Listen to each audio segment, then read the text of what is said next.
ನಟಿ ತಮನ್ನಾರನ್ನ ಮೈಸೂರು ಸ್ಯಾಂಡಲ್ ರಾಯಭಾರಿಯನ್ನಾಗಿ ಮಾಡಿದ್ದಕ್ಕೆ ಕನ್ನಡಿಗರು ಸಿಡಿದೆದ್ದಿದ್ದಾರೆ. ಯಶವಂತಪುರ ಕೆಎಸ್ಡಿಎಲ್ ಮುಖ್ಯ ಕಚೇರಿ ಎದುರು ಕನ್ನಡ ಪರ ಸಂಘಟನೆಗಳು ಪ್ರತಿಭಟಿಸಿದವು. ಈ ವೇಳೆ ಪೊಲೀಸರು ಹೋರಾಟಗಾರರನ್ನ ವಶಕ್ಕೆ ಪಡೆದಿದ್ದಾರೆ. ತಮನ್ನಾರನ್ನ ರಾಯಭಾರಿಯನ್ನಾಗಿ ಮಾಡಿರುವಂತಹ ನಿರ್ಧಾರವನ್ನ ಕೆಎಸ್ಡಿಎಲ್ ಎಂಡಿ ಪ್ರಶಾಂತ್ ಸಮರ್ಥಿಸಿಕೊಂಡಿದ್ದು, ಪೂಜಾ ಹೆಗಡೆ, ಶ್ರೀಲೀಲಾ ಹಾಗೂ ರಶ್ಮಿಕಾ ಮಂದಣ್ಣಗೂ ಅಪ್ರೋಚ್ ಮಾಡಿದ್ವಿ. ಅವರು ಬೇರೆ ಬೇರೆ ಪ್ರಾಜೆಕ್ಟ್ನಲ್ಲಿ ಒಪ್ಪಂದ ಮಾಡಿಕೊಂಡಿದ್ರು. ತಮನ್ನಾಗೆ ಫ್ಯಾನ್ಸ್ ಬೇಸ್ ಸಿಕ್ಕಾಪಟ್ಟೆ ಇದೆ ಅಂತ ಸ್ಪಷ್ಟನೆ ಕೊಟ್ಟಿದ್ದಾರೆ. ತಮನ್ನಾ ಆಯ್ಕೆಗೆ ಸಚಿವ ಎಂಬಿ ಪಾಟೀಲ್ ಸ್ಪಷ್ಟನೆ ನೀಡಿದ್ದಾರೆ. ನಟಿ ತಮನ್ನಾ ಆಯ್ಕೆಗೆ ಕಮಿಟಿ ಮಾಡಲಾಗಿತ್ತು. ನಟಿ ರಶ್ಮಿಕಾ ಮಂದಣ್ಣ ಬೇರೆ ಕಡೆ ಸಹಿ ಮಾಡಿದ್ದಾರೆ. ಪೂಜಾ ಹೆಗಡೆ, ಕೆಆರ್ ಅಡ್ವಾಣಿ ಹಾಗೆ ಅಂದ್ರು. ಹಾಗಾಗಿ ದೀಪಿಕಾ ಪಡುಕೋಣೆ ನಮ್ಮ ಬಜೆಟ್ಗೆ ಒಪ್ಪಲಿಲ್ಲ. ಹೀಗಾಗಿ ಕನ್ನಡ ಕಲಾವಿದರ ಬಗ್ಗೆ ನಮಗೆ ಗೌರವವಿದೆ ಎಂದರು. ಮೈಸೂರು ಸ್ಯಾಂಡಲ್ ಅನ್ನ ಪ್ಯಾನ್ ಇಂಡಿಯಾ ಮಾಡೋದಕ್ಕೆ ಪ್ಲಾನ್ ಹಾಕಿದ್ದಾರೆ ಅಂತ ಸಚಿವ ಶರಣ್ ಪ್ರಕಾಶ್ ಪಾಟೀಲ್ ಹೇಳಿದ್ದಾರೆ. ಪ್ಯಾನ್ ಇಂಡಿಯಾ ಫೇಸ್ ಹುಡುಕಿದ್ದಾರೆ. ಯಾರನ್ನೇ ನೇಮಿಸಿದ್ರು ಕೂಡ ಜನ ಸಮಾಧಾನದಿಂದ ಇರೋದಕ್ಕೆ ಸಾಧ್ಯ ಇಲ್ಲ ಅಂದಿದ್ದಾರೆ. ಮೈಸೂರು ಸ್ಯಾಂಡಲ್ ರಾಯಭಾರಿ ಆಯ್ಕೆಗೆ ಸಂಸದ ಯದುವೀರ್ ಒಡೆಯರ್ ವಿರೋಧ ವ್ಯಕ್ತಪಡಿಸಿದ್ದಾರೆ. ಸರ್ಕಾರ ತೀರ್ಮಾನ ಹಿಂಪಡೆಯಲಿ. ಕನ್ನಡಿಗರ 6,20,00,000 ರೂಪಾಯಿಯನ್ನು ಉಳಿಸಬೇಕಿದೆ. ಪರಭಾಷೆಯ ನಟಿಗೆ ಮಣೆ ಹಾಕುವುದನ್ನು ನಿಲ್ಲಿಸಬೇಕು ಅಂತ ಆಗ್ರಹಿಸಿದ್ದಾರೆ. ಮೈಸೂರು ಫಾರ್ಮ್ ಹೌಸ್ನಲ್ಲಿ ವಿದೇಶಿ ಬಾತುಕೋಳಿ ಸಾಕಿದ್ದ ನಟ ದರ್ಶನ್ಗೆ ಸಂಕಷ್ಟ ಎದುರಾಗಿದೆ. ನಟ ದರ್ಶನ್ ಮತ್ತು ಪತ್ನಿ ವಿಜಯಲಕ್ಷ್ಮಿಗೆ ಟಿ ನರಸೀಪುರ ನ್ಯಾಯಾಲಯ ಸಮನ್ಸ್ ಜಾರಿ ಮಾಡಿದೆ. ಜುಲೈ 4ರಂದು ವಿಚಾರಣೆಗೆ ಹಾಜರಾಗುವಂತೆ ಸೂಚನೆ ಕೊಟ್ಟಿದೆ.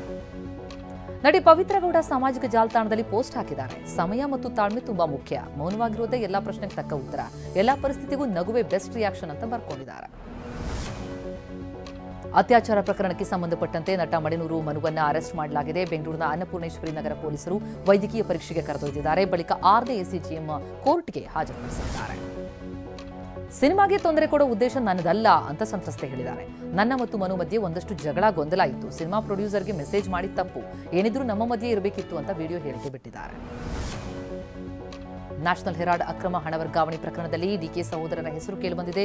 ಇಡಿ ಸಲ್ಲಿಸಿರುವ ಚಾರ್ಜ್ ಶೀಟ್ನಲ್ಲಿ ಯಂಗ್ ಇಂಡಿಯಾ ಲಿಮಿಟೆಡ್ಗೆ ದೇಣಿಗೆ ಕೊಟ್ಟಿರುವ ಕಾಂಗ್ರೆಸ್ ನಾಯಕರ ಹೆಸರನ್ನು ಉಲ್ಲೇಖಿಸಲಾಗಿದೆ. ಆ ಪಟ್ಟಿಯಲ್ಲಿ ಡಿಸಿಎಂ ಡಿಕೆ ಶಿವಕುಮಾರ್, ಮಾಜಿ ಸಂಸದ ಡಿಕೆ ಸುರೇಶ್ ಮತ್ತು ತೆಲಂಗಾಣ ಸಿಎಂ ರೇವಂತ್ ರೆಡ್ಡಿಯ ಹೆಸರಿದೆ. ಪರಮೇಶ್ವರ್ ಸಂಕಷ್ಟಕ್ಕೆ ಒಳಗಾಗಿರುವುದೇ ಕಾಂಗ್ರೆಸ್ನವರಿಂದ ಅಂತ ಕೇಂದ್ರ ಸಚಿವ ಕುಮಾರಸ್ವಾಮಿ ಸ್ಫೋಟಕ ಹೇಳಿಕೆ ಕೊಟ್ಟಿದ್ದಾರೆ. ಆ ಹೆಣ್ಣು ಮಗಳು ಚಿನ್ನ ತರ್ತಿದ್ದಾಳೆ ಅಂತ ಹೇಳಿದ್ಯಾರು? ಕಾಂಗ್ರೆಸ್ನ ಮಂತ್ರಿಗಳೇ ಮೆಸೇಜ್ ಕೊಡ್ತಿರ್ತಾರೆ. ಮೆಸೇಜ್ ಕೊಟ್ಟಿದ್ದೇ ಪ್ರಭಾವಿ ಕಾಂಗ್ರೆಸ್ ನಾಯಕ ಅಂತಾರೆ. ಹಾಸನದ ಆದಿಚುಂಚನಗಿರಿ ಕಲ್ಯಾಣ ಮಂಟಪದಲ್ಲಿ ತಾಳಿ ಕಟ್ಟುವ ವೇಳೆ ವಧು ಮದುವೆಯನ್ನೇ ನಿರಾಕರಿಸಿದ್ಲು. ನಾನು ಮದುವೆಯಾಗಲ್ಲ ಅಂತ ಹಠ ಹಿಡಿದ ಪರಿಣಾಮ ಮದುವೆ ಮುರಿದುಬಿತ್ತು. ಶಿಕ್ಷಕನಾಗಿರುವ ವರ ಕಣ್ಣೀರಿಟ್ಟಿದ್ದಾನೆ. ಭೂ ಪರಿಹಾರ ಕೊಡದೆ NH4 ಹೆದ್ದಾರಿ ರಸ್ತೆ ಕಾಮಗಾರಿ ಮುಂದಾಗಿರುವುದಕ್ಕೆ ರೈತರು ಮತ್ತು ಅಧಿಕಾರಿಗಳ ನಡುವೆ ಮಾತಿನ ಚಕಮಕಿ ನಡೆಯಿತು. ದಾಬಸ್ಪೇಟೆ ಸೋಂಪುರ ಹೋಬಳಿಯ ಕೆಂಗಲ್ ಕೆಂಪುಹಳ್ಳಿ ಬಳಿ ಹೈಡ್ರಾಮಾ ಆಗಿದೆ.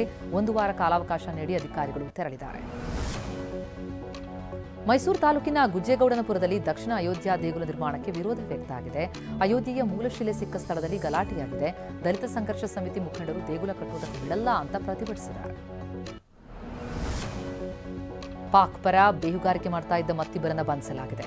ಉತ್ತರ ಪ್ರದೇಶದ ವಾರಾಣಸಿಯಲ್ಲಿ ಪಾಕ್ ಹ್ಯಾಂಡ್ಲರ್ಸ್ ತುಫೈಲ್ ಹಾಗೂ ಹರುನ್ ಲಾಕ್ ಆಗಿದ್ದಾರೆ. ಈ ಕ್ರಿಮಿಗಳು ವಾರಾಣಸಿಯ ಸೂಕ್ಷ್ಮ ಮಾಹಿತಿಯನ್ನು ರವಾನಿಸುತ್ತಾರೆ.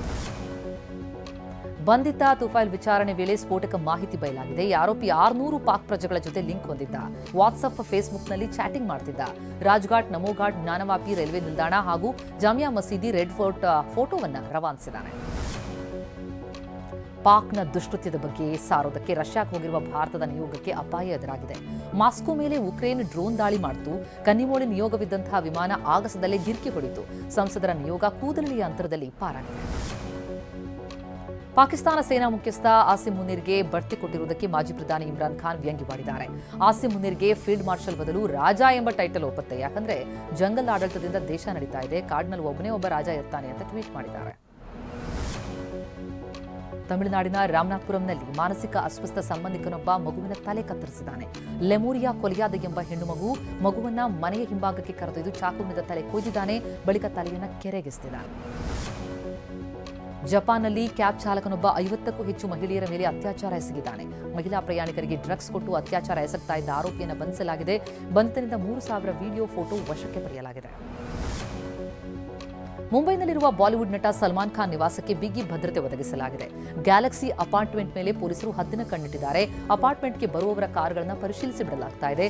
ಸಲ್ಮಾನ್ ಖಾನ್ ನಿವಾಸಕ್ಕೆ ಅತಿಕ್ರಮ ಪ್ರವೇಶಕ್ಕೆ ಯತ್ನಿಸಿದ ಇಬ್ಬರನ್ನ ಬಂಧಿಸಲಾಗಿತ್ತು.